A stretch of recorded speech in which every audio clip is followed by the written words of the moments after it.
G'day DIY pool legends. Well, today we're going to be talking about the bedding layer underneath your pool and how you get that to match the gradient of your pool. What do we mean by that? Well, most fiberglass pools, and certainly ours, have a shallow end, let's say 1 metre deep, and then they have a deep end, which is say 2 metres deep. So you're going to have an angle on the floor of your pool. Your excavation and your bedding layer needs to match the angle of that pool, and that's what we're going to show you today. Now, you might be wondering, why are you looking into a scene from Star Wars with the big desert monster that swallows humans whole?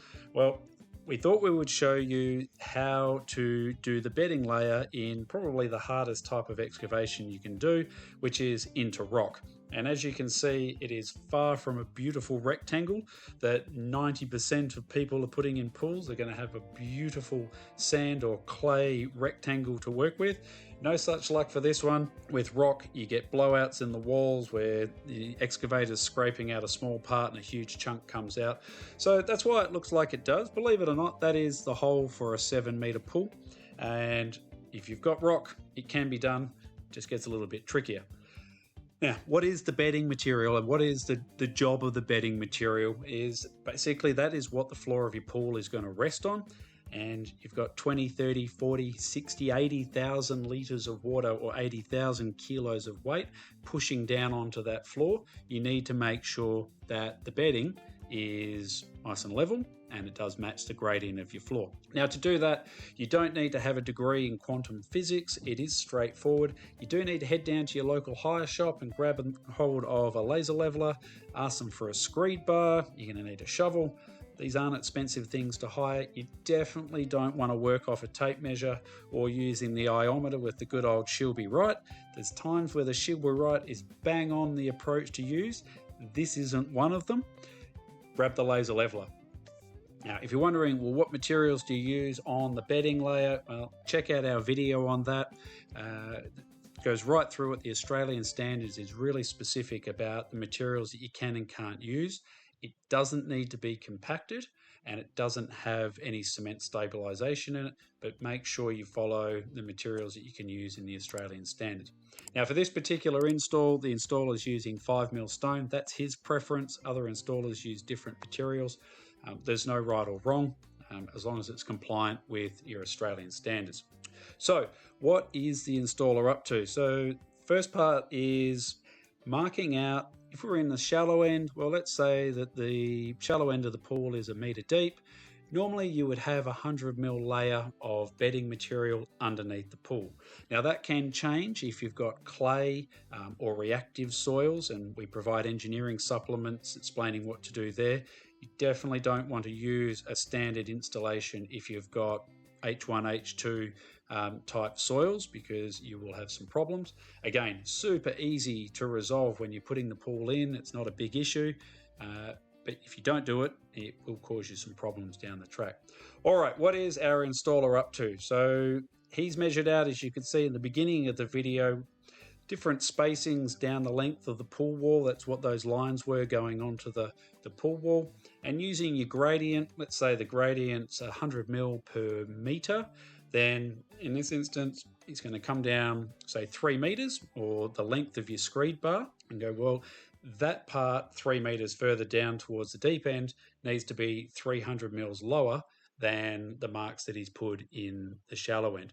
And it's as simple as getting the corners level, and that's what these little pads the installer's building, or digging down, getting it nice and level. Check it with the laser leveler, and once it's good to go, then mark it with a cross so you know that it's good, and you've got one more step ticked off in the process. Now, this particular installer, he's put in a gazillion pools. He likes to leave about an extra 20mm deeper than what you might need. So, for example, if the shallow end of the pool was 1 metre and you needed 100mm underneath that, he would allow an extra 20mm deeper, and so you'd have 1.12 as the depth for that particular part of the pool, and then carry that all the way along. Now, the reason for that is it's a lot easier to lift a pool up once it's in the ground than it is if your pool's too high.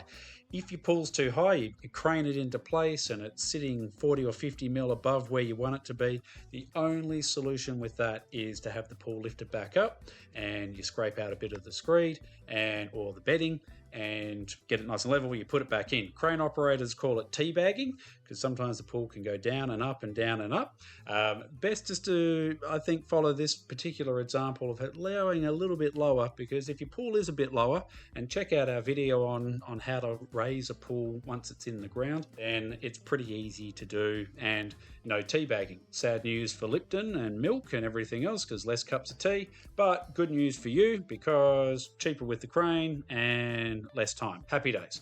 All right, once you've got the reference point, so in each corner worked out, then you could see what the installer was doing a moment ago was now getting the level between those two reference points, between the shallow end and say the midpoint, and making sure that that is nice and level. Once it is, put a nice blue line along it, so that way you know that's going to be the reference for then filling in the middle of the bedding to then match the gradient of the pool that you've now worked out. Definitely don't want to rush this. Take your time. You don't want to use the iometer. Absolutely don't use the iometer. But once you've now got this sorted, you can see what the installer's up to. Basically, it's as simple as screeding down on both sides. And the reason why you've got the paint there is if you start scraping the paint away, you know you've actually scraped a bit too much of the bedding away and you're going to need to top it back up. Now it's just a case of rinse and repeat.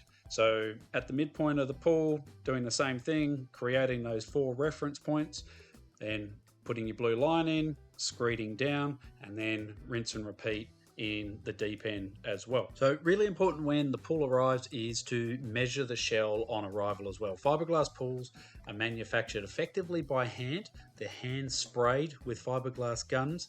So there can be natural variations in the dimensions of the pool. Not huge, but if you're putting your pool in and every centimetre counts, check measure the shell and then adjust your screed before the pool's landed. That way, no teabagging. Now you can see in this area, because there's rock in the excavation, the reason why it angles in onto the left there is they've allowed for the swim out ledge, which is a area that's in the deep end of the pool that doesn't need to be fully excavated. That's why it cuts in an angle. Normally it would be a nice rectangle and super easy.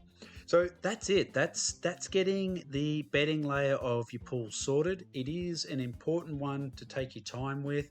And as you can see now, the pool's getting loaded into the ground, into the excavation.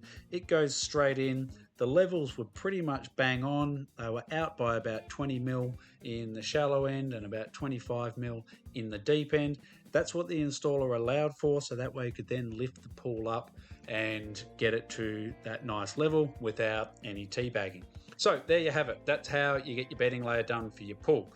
Hope you enjoyed the video. Thank you very much to the customer who suggested we produce this video. If you've got any ideas or you'd like to see any other particular topics, please let us know. If you'd like to put in your own pool and save thousands of dollars doing it, then please give us a call. We'd love to hear from you. We help customers all over the country, and we would love to see one of our pools sparkling away in your backyard and a big chunk of money saved sitting in your bank account.